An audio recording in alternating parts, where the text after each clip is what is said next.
እማሆይ ይህን ከዘመሩ በኋላ ልጆቼ መጽሐፈ መነኮሳት ላይ መነኩሴ ሆይ ስታንቀላፋ ሰይጣናት ሕዋሳትህን ትሩፋትህን ጸጋ ክብርህን እንዳይሰርቁ ነቅተህና ተግተህ ጠብቅ ይላል።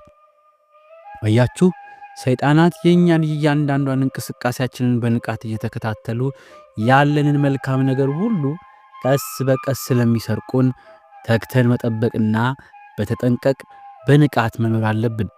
ልጆቼ በተለይ መጽሐፈ መነኮሳትን በጥንቃቄና በማስተዋል አንብቡ። እሱ ውስጥ የሕይወታችን የዕለት ተዕለት ኑሮያችን መመሪያ አለበትና እንደ ውዳሴ ማርያም እና ዳዊት ዕለት ዕለት ድገሙት። እኔም የጠቃቀስኳቸው ጥቅሶች ምዕራፉን ቁጥሩን የማልነግራችሁ አንባችሁ እንድትደርሱበት ብዬ ነው። አበቃው። እንግዲህ ጆሮ ያለው ይስማ፣ ልብ ያለው ልብ ያድርግ። ደህና ሁኑ ብለው ጥለዋቸው ሄዱ። ሌላ ትዝታ። አንድ ቀን አንድ ቤተ ክርስቲያን ተሳልመው ቁጭ እንዳሉ ገና ወጣት የሆኑ ሁለት ወንድ መነኮሳት ከቆባቸው ጀምሮ ትከሻቸው ላይ ለስሙ ጣል ያደረጓት ብጫቂ ጨርቅ ቀሚሳቸው፣ ሱሪያቸው አንድ አይነት የሆነ እንደ አረፋ የሚንቀጠቀጥ ለብሰውና ፊት የሚያሳይ ጫማ አጥልቀው ልክ የመንግሥት ሠራተኛ ዶክመንትና ገንዘብ የሚይዙባት አይነት ተንጠልጣይ ቦርሳ ትከሻቸው ላይ ጣል አድርገው በቄንጠኛ አረማመድ እየተራመዱ ገቡና መስቀላቸውን አውጥተው አማተቡና ጎንበስ ብለው መሬቱን እንዳይሳለሙ ያ ቄንጠኛ ልብሳቸው አቧራ እንዳይነካው ከአንገታቸው ከወገባቸው ጥቂት ጎንበስ ብለው ተሳልመው በመጡበት አኳኋን ሲወጡ እማሆይ በመገረም ተመለከትኳቸውና ተነስተው ተከተልኳቸው። ከቤተ ክርስቲያን ቅጥር ከወጡ በኋላ ልጆች ደህና ዋላችሁ አሉ እና አባ እማሆይን መልከት አድርገው እግዚአብሔር ይመስገን ደህና አሉ። እርምጃቸውን ገታ አድርገው ልጆቼ ወዴት እየሄዳችሁ ነው አሉ። ከግር እስከ ራሳቸው ሁኔታቸውን በአግራሞት እየተመለከቱ ወደ ትምህርት ቤት አሉ ባጭሩ። የምን ትምህርት? መንፈሳዊ ነው አሉ። አይ ወደ ገዳም ስንገባ ብዙ አልተማርነው ነበርና ገዳም ገብተን መነኮስን። እዛ እያለን ከከተማ አንዳንድ ወንድሞቻችን መጥተው በዚህ ዕድሜ እዚህ የጋን መብራቶች ሆናችሁ ከምትቀመጡ ውጡና ተማሩ፣ ከዛ የደብረ አለቃ ከፍ ካለም ቆሞስ የመሆን ዕድል ታገኙና ሕዝበ ክርስቲያኑን ታስተምራላችሁ ሲሉን እኛም ስናስበው በትክክል ሆኖ ስናገኘው ይኸው አሁን መጀመሪያ መደበኛ ትምህርት እንማራለን። ይህን ስንጨርስ ወደ መንፈሳዊ ኮሌጅ ገብተን ተምረን ስንወጣ ብዙ ነፍሳትን እንመልሳለን፣ ራሳችንም እንጠቀማለን አሉ አንደኛው። ግሩም! ለመሆኑ ያኔ ገና ምነና ብላችሁ ስትወጡ ይህን ለማድረግ ነበር አሉ በትዝብት እያዩአቸው። አይ እናታችን ያኔማ ገዳም ገብተን ተርበን ተጠምተን አዳፋ ጎዳፋ ለብሰን በቃ እንደው ጉስቁል ብለን ለመኖር ነበር። ግን ስህተት ነው። ዋናው የእግዚአብሔር አምልኮ አለመተውና ሃይማኖትን አጥብቆ መያዝ እንጂ እንደዛ መሆኑ ምን ይጠቅማል አሉ ሌላው። ታዲያውን ሰለጠናችሁ ነው ሰለጠናችሁ ነው የሚባለው? መማር፣ ማወቅ፣ መሾም፣ መሸለም፣ አለቃ መሆንና ብዙ ማግኘት እቅዱ ካላችሁ ለምን በዚህ ዕድሜያችሁ ከተማ ገብታችሁ ሕዝበ ክርስቲያኑን ከምታስቱት ገዳምና እውነተኛ መነኮሳትን ከምታሰድቡ ቆሙን ቁጭ አርጋችሁ አንዷን አግብታችሁ ቀሲስ ተብላችሁ መማሩንም ማስተማሩንም አትይዙ? ከቆብ በኋላ ሌላ ዓለም አለ እንዲህ? ያደላቸው ስንት ዲግሪ፣ ስንት ዕውቀት፣ ስንት ፍልስምና ንቀው ጥለው ወደ ገዳሙና በየበረሃው ተራ ሰው መስለው ይኖራሉ። እናንተ ለመማር ለመታወቅ ከምንኩስና በኋላ ከገዳም ወጥታችሁ ባለም ትውረገረጋላችሁ። ለመሆኑ መጽሐፈ መነኮሳት ምን እንደሚል ታውቃላችሁ? ከምንኩስና በኋላ ልማር ማለት ማርን ባፌ ሳይሆን ጎኔን ቀዳችሁ ጨምሩልኝ ማለት ነው። ማር ጣፋጭነቱም መድኃኒትነቱም የሚታወቀው በአፍ ሲቀመስ እንጂ በጎን ሲከቱት አይደለም። የእናንተ ትምህርትም ከቆብ በፊት ቀሪ ለመሆኑ በእርግጥ ለሕዝበ ክርስቲያኑ አስባችሁ ልታስተምሩ ይሆን? ካሰባችሁለትማ በነፍሱ በሥጋው ይጠቅም ካላችሁና እውነት መንፈሳዊ ቅናት ካላችሁ ተመለሱ። ወደ ገዳማችሁ ሂዱ። ወደ በረሃ ውረዱ። ለዚህ ሕዝብ ጹሙ፣ ጸልዩ፣ አልቅሱ፣ ከፈጣሪ አስታርቁት። ይቺ እንደ ማዕበል የምትናጠቀዋን ዓለም በጸሎታችሁ በልባችሁ ጸጥ ብላ በሰላም እንድትኖር አድርጉ። አገራችሁን፣ ሕዝባችሁን፣ ዓለምን ከመጣው እሳት ከመጣው መዓት ያድን ይምር ዘንድ ፈጣሪያችሁን ከእንባ ጋር ለምኑት። የመነኩሴ ሥራው ይሄ ብቻ ነው እንጂ እዚህ ከተማ ገብቶ እየተሽሞነሞኑ በራስና በሕዝበ ክርስቲያኑ ማሾፍ አይደለም። ለሕዝበ ክርስቲያኑ ማስተማር፣ መምከር፣ ካህናቱ፣ ቀሳውስቱ ከመንፈሳዊ ኮሌጅ መንፈሳዊ ትምህርትን አብጠርጥረው የተማሩ መምህራን፣ ዲያቆናትና ቀሳውስት ሊቃውንት አሏት። እነሱ ከእናንተ በበለጠ የሕዝቡን የልብ ትርታ ያውቃሉና የሚያስፈልገውን ትምህርት በሚያስፈልገው ቦታ ጊዜ ሰጥተው ወደ ቀናው ጎዳና ይመሩታል።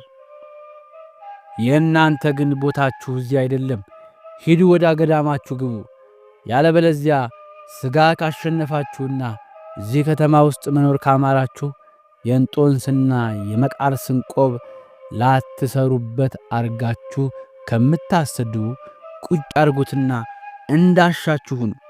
አንድ አባት አንድ ጊዜ እንደዚህ እንደናንተ ቆቡን ያለ ቦታው ያዋሉትን ወንድና ሴት መነኮሳት አይተው ደረታቸውን እየደቁ ሲያለቅሱ ምን ነው ምን ሆኑ ቢሏቸው፣ ምን ሞቶት ቢሏቸው፣ ወይኔ አባቶቼ እንጦንስና መቃርስ የልጆቻቸው ሰርግ ሳያዩ በመሞታቸው አዝኜ ነው እያሉ በየባታቸው ደረታቸውን እየደቁ ያለቅሱ ነበር። እውነት ነው። እነሱ እንኳን እንደዚህ ያለ አለባበስና ቄንጠኛ አረማመድ ቀርቶ ሰሌኑን ሲለብሱት በሚዋጋው በኩል ነበር። እንዲህ አድርገው የጀመሩትን ያቆዩት ምንኩስናና ምነና ዛሬ በእኛ ዘመን በመሰልጠን ሰበብ ሰይጥነን ይኸው መሬት አይንካን ስንል ለምን አያስለቅስ? ለምን ደረት አያስመታ? ምንኩስናው ቆቡ ያው እንደ ድሮ ነው። የዛሬ ሌላ የለም። እንደው በምን አለበትና ምን ይጎዳል እየተባለ ይኸው ከስም በቀር ዓላማው ድራሹ ጠፋ። እኔት አንዳንዴ ግራ ሲገባኝ ምንኩስና ሁለት አይነት ይሆን እንዲህ እላለሁ። በየገዳማቱና በየበረሃው ያሉ እውነተኞቹንና እናንተን ሳይ የድሮና የዛሬ ንጽጽር ሳየው ይሄ ምንኩስና ሁለት አይነት ነው ወይ ብዬ ግራ አጋባለሁ። ስለዚህ እና አባ ምክንያቱ እና አባ ስልጡኑ እና አባ ዘመናዊ እና አባ ወደ ኋላ አራሾች ይብቃችሁ። ወደ ገዳማችሁ ተመለሱ። ለአገር ለወገን ለምኑ፣ ጸልዩ። አይሆንም ብትሉ ያሰለጠናችሁ ሳይሆን ያሰለጠናችሁ ሰይጣን በቆማችሁ ገሃነም ይተክላችኋል። አትጠራጠሩ። እኔ ጨረስኩ። ጆሮ ያለው መስማትን ይስማ፣ ልብ ያለው ልብ ያድርግ።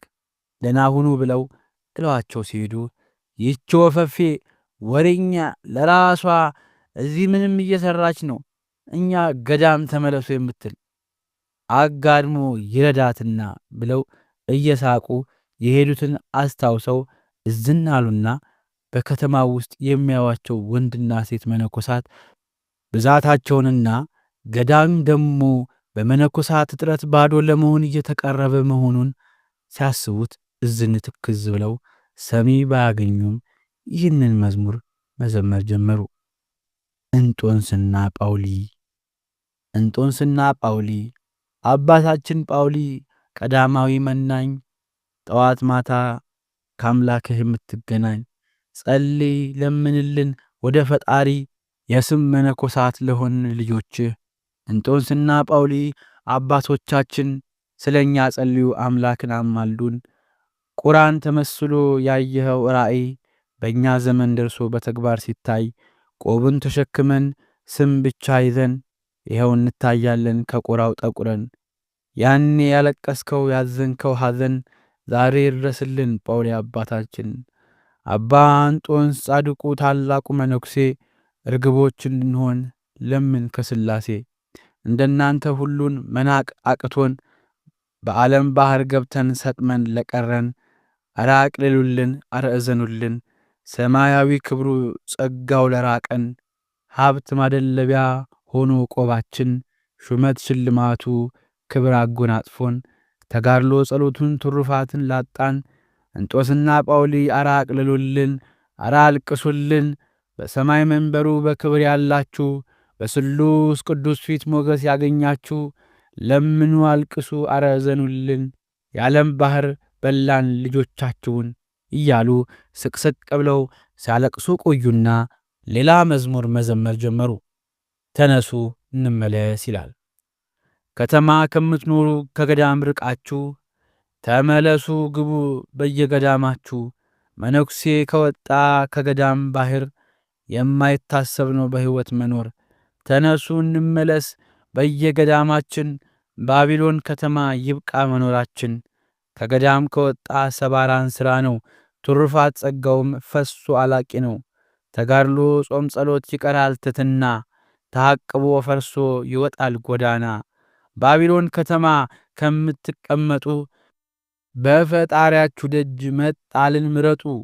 ኑ በገዳማችሁ ተራቡ ተጠሙ፣ ከምታሳድደን ምን ቀረን ካለሙ። ከተማ ከገባ ሊኖር መነኩሴው የተፋውን ምራቅ እንደ መላስ ነው። ወደ ኋላ አይን ወደ ናቅናት ዓለም ታርዘን ተንቀን እንኑር በገዳም። ለከተማውማ አሉ ቀሳውስቱ፣ ለማስተማሩማ አሉ ሊቃውንቱ። መነኩሴው ግን ይጽና ይኑር በበዓቱ፣ በገዳሙ ይሁን ሞትና ሕይወቱ። ከተማ ተቀምጠን ዓለም ከሚመቸን የገዳሙ ውሻ ይብላን ይቦጫጭቀን። ማፈሪያ ከመሆን ለሕዝበ ክርስቲያኑ ገበና ከታች ነው ወደ ገዳሙ ኑ። የተጣላን ታርቀን ቂም በቀሉን ትተን እንኑር በሰላም ገዳም ተመልሰን። በዓለም ከምንኖር ከብረን ተፈርተን ስማችን ይረሳ በገዳም ወድቀን። ገዳም እኮ ማለት ቦታው ብቻ ሳይሆን መነኮሳት መናኝ ሁላችን ጭምርነን። ስለዚህ እንመለስ በየገዳማችን፣ አለንሽ እንበላት ባዶዋን ሳትቀር። እማ ሆይ ይህን እየዘመሩ ስቅስቅ ብለው አለቀሱና እባክ ፈጣሪ ለሁሉም ልብ ስጥና በሁሉም ሕሊና ግባና ወደ ገዳም ምራች። እዚህ ከተማ ደልቷቸው ከሚኖሩ ገዳም ገብቶ መራብ መጠማት፣ ስለ እሱ መጎሳቆል ትልቅ ክብርና ጸጋ መሆኑን አሳውቃቸው። ሰይጣን ያሰለጠነው የዛሬ ኑሯቸውን ሳይሆን ቀድሞ ወደዚህ ሕይወት ሲገቡ የነበራቸውን መንፈስና ጥንካሬ ዛሬ አስታውሰው ወደ ቀደመ አኗኗራቸው መልሳቸው ብለው ከጸለዩ በኋላ ወደ ሌላ ትውስታቸው ተመለሱ። አንድ ቤተ ክርስቲያን ግቢ ሰፋ ያለ በዘመናዊ መልክ የተሠራ መቃብር ቤት ውስጥ ሁለት ሴት መነኮሳት ልብሰ ተክህኖ፣ ቆብ፣ ቀሚስ፣ ጥላ፣ መጋረጃና የመሳሰለውን ለመንፈሳዊ አገልግሎት የሚሆን በስፌትና በመኪና በእጃቸውም እየሰሩ ጥሩ ገቢ እያገኙ ተዝናንተው ይኖራሉ።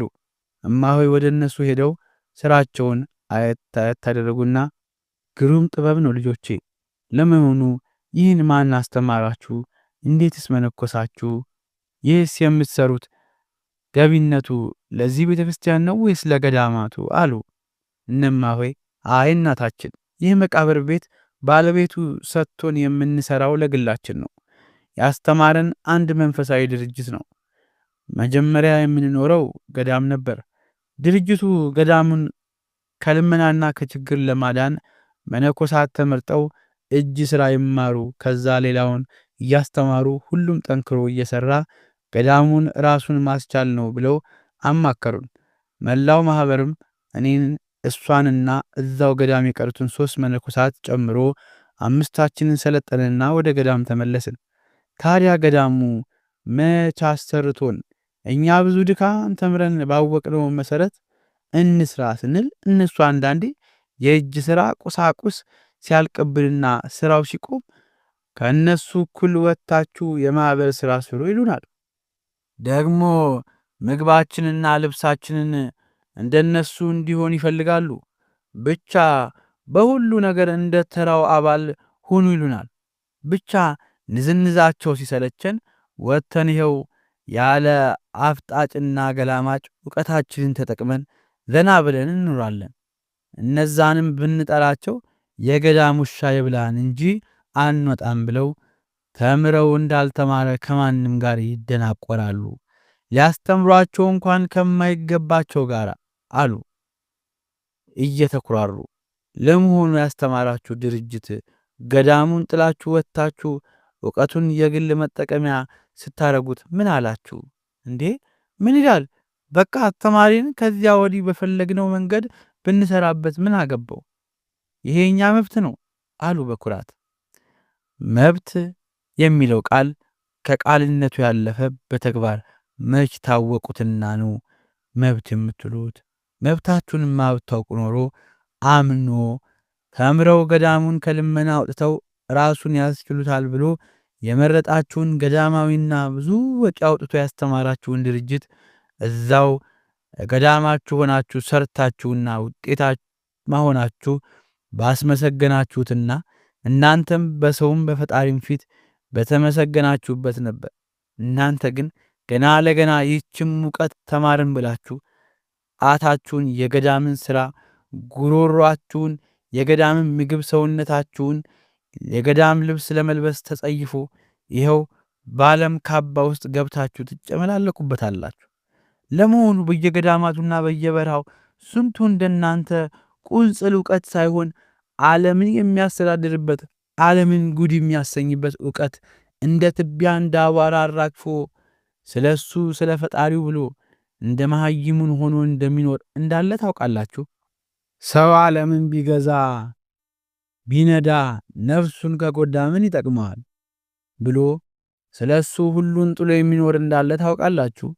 እናንተ ግን መጀመሪያ የፈጣሪያችሁን አደራ ቆባችሁን ክዳችሁ ቀጥሎ አምኖ የመረጣችሁን የገዳም አደራ በላችሁ።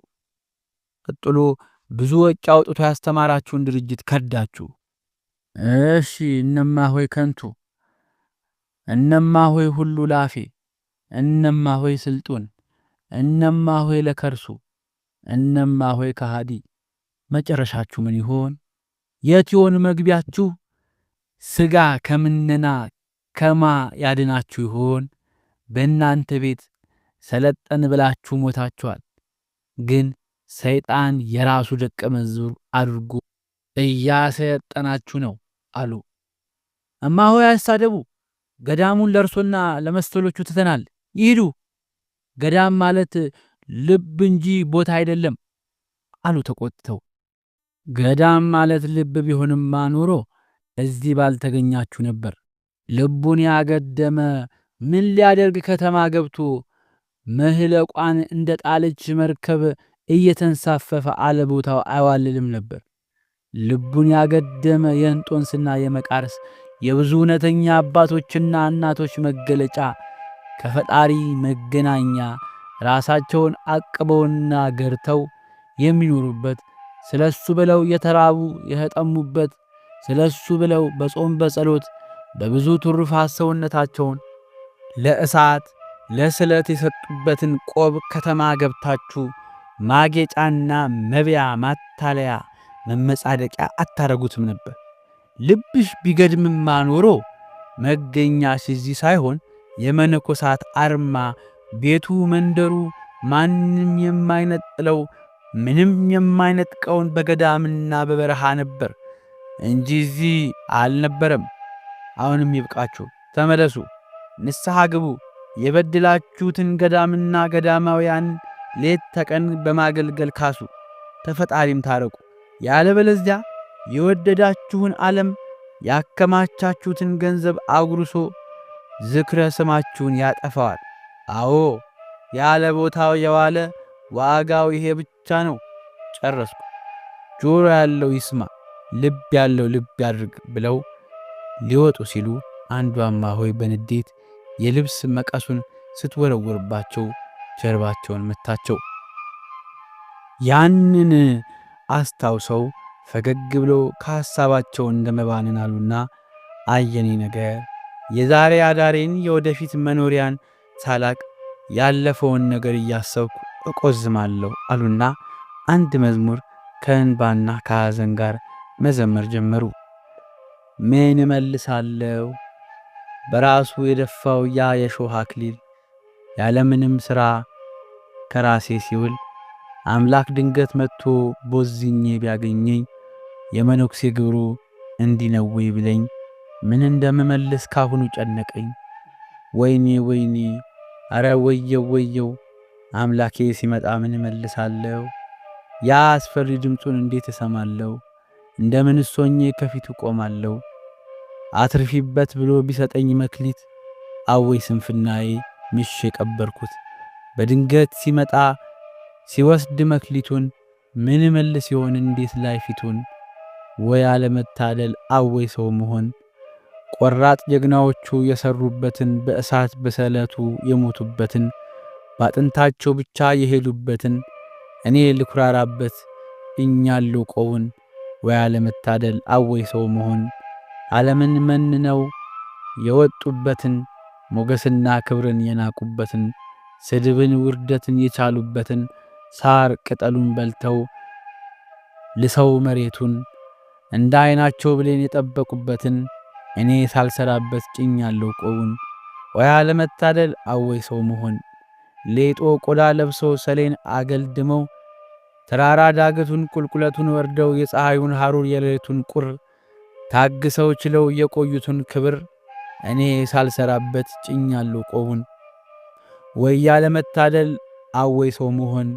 እኔ ቆቡን ጭኜ ያማረ ስበላ ያማረ ስጠጣ ያማረኝን ስለብስ ባለም ስቀናጣ አክብሩ አወድሱኝ ሹሙ ሸልሙኝ ስል እየተቀማጠልኩ አፈር አይንካኝ ስል ድንገት አምላክ መጥቶ አዝኖ ቢጠይቀኝ የመነኩሴ የግብሩ ይሄ ነው ወይ ቢለኝ ምን እንደምመልስ ካሁኑ ጨነቀኝ። ማኅበረ ደናግል መነኮሳት ሁሉ ተጋድለው ያለፉ የሰሩ እንደ ቃሉ የታል ፈለጋችን የታል ግርማው ቢሉኝ ምን እንደምመልስ ካሁኑ ጨነቀኝ። አንድም ሥራ የለኝ መነኩሴ የሚያሰኝ ባክኜ ለቀርሁ ለኔ ወየውልኝ እያሉ ስቅስቅ ብለው ሲያለቅሱ ቆዩና እንባቸውን ጠራርገው ወደ ፈጣሪያቸው ጸሎት ጀመሩ። እማ ሆይ በርከክ ብለው እጆቻቸውን ወደ ሰማይ ዘርግተው አቤቱ ፈጣሪ እባክህ በቃ ሰው ነኝና መውጣት መውረዱ የሰውን ፊት ማየቱ ረሃብ ጥሙ ማደሪያ አጥቶ መንከራተቱ እሾኩ ጋሬጣው ዱላው ስድቡ ፀሐዩ ብርዱ ሁሉ ነገር አቃተኝ። ይኸው 3 ዓመት ሞላኝ ትንከራተት።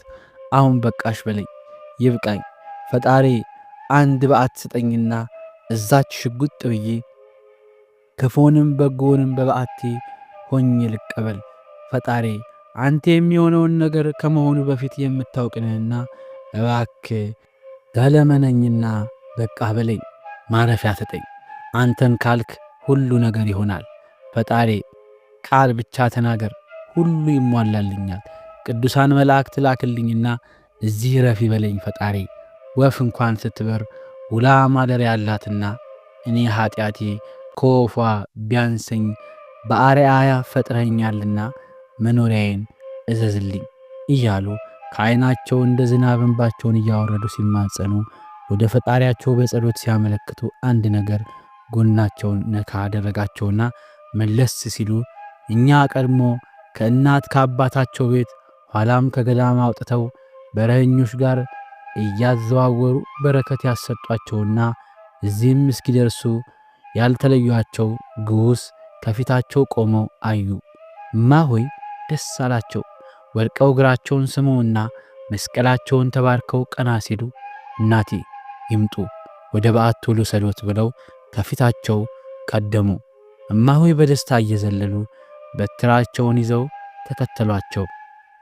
እማ ሆይ እኛ ግዑዝ ጥለዋቸው ሲሄዱ ያሉበትን ቦታ ልብ ብለው ሲያስተውሉ እኛ በረሃ ያሉት አባት ፊታቸው ቆሞ በፈገግታ ሲመለከቷቸው አዩና እግራቸው ስር ተደፍተው ስቅስቅ ብለው አለቀሱ።